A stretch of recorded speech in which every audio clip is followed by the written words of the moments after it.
पद्मनाभं सुरेशं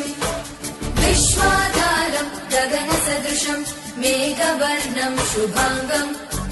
लक्ष्मीकान्तं कमलनयनं योगिविद्यानगम्यं